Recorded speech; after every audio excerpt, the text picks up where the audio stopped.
Del día de hoy vamos a ver lo que es el tema de ejercicios de la ley de Graham. No estaríamos hablando de la difusión de gases. Al hablar de la ley de Graham tenemos que recordar estas dos fórmulas que se ha deducido, este hombre ha deducido estas dos fórmulas, que vemos que la velocidad b dividida entre la velocidad a es igual a la raíz cuadrada de la densidad a, es decir, densidad a respecto a la densidad b.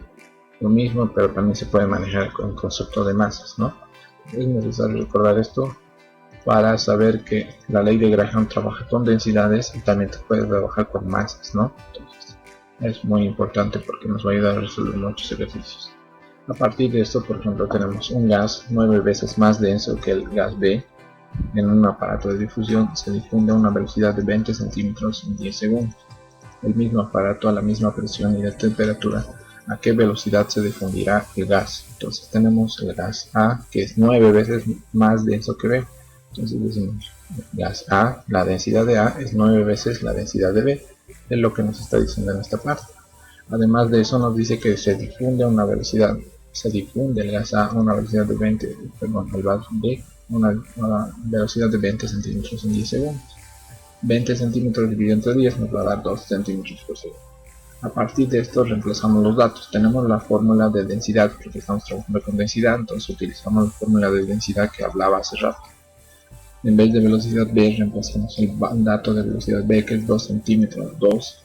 En vez de densidad a voy a reemplazar 9 veces densidad b, aquí está 9 veces densidad b, y noto que se simplifican estos dos valores, y sí se tienen que simplificar, ¿no? Para que nos quede 9. Con ese valor de raíz de 9, el único incógnita que tendríamos sería velocidad de a. Despejamos velocidad de a y nos va a dar 0,67.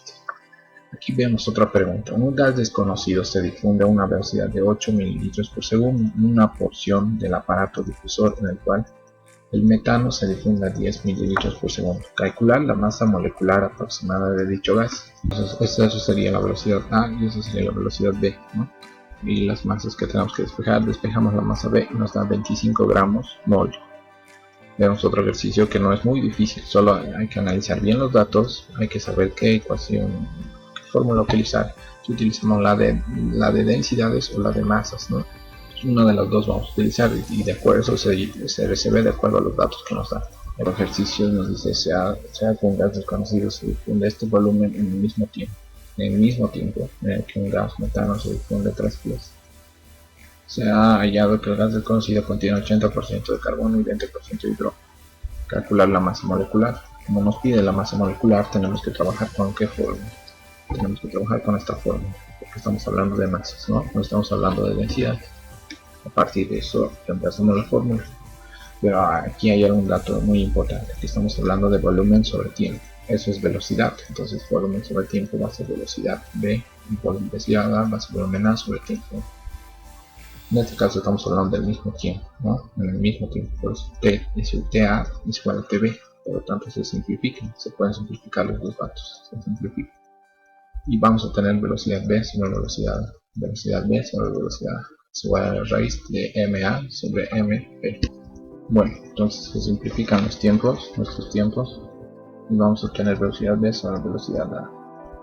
A partir de eso reemplazamos los valores que tenemos, volumen B sobre volumen A, porque el tiempo es simplificado, no sería velocidad.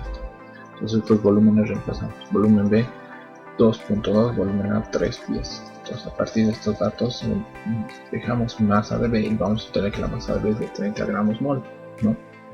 Pero esto no nos pide eso, nos pide calcular la masa molecular, ¿no? Entonces para calcular la masa molecular necesitamos saber si hay una masa que es superior a esta. Entonces con estos porcentajes vamos a calcular como si fuera una fórmula empírica. 80 dividido entre 12, lo vamos a dividir porque estamos asumiendo que estamos hablando de 100 gramos de sustancia, entonces 80 dividido entre 12 nos va a ser el 6,67. 20 sobre 1, que es la masa molecular del hidrógeno, nos da 20. Dividimos 6,67, que es el menor de estos dos números, a los dos números nos da 1 y 3, y con esto hemos obtenido la fórmula empírica de este gas desconocido.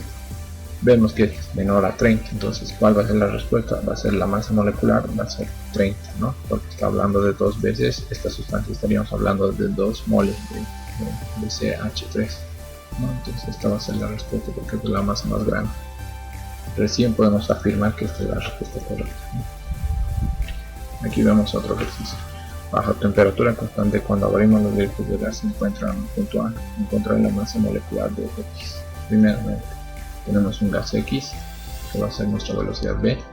Vamos a tener un gas de helio, que va a ser la velocidad de helio y velocidad A. A partir de esto reemplazamos. ¿Cómo vamos a reemplazar? Fijándonos en el gráfico.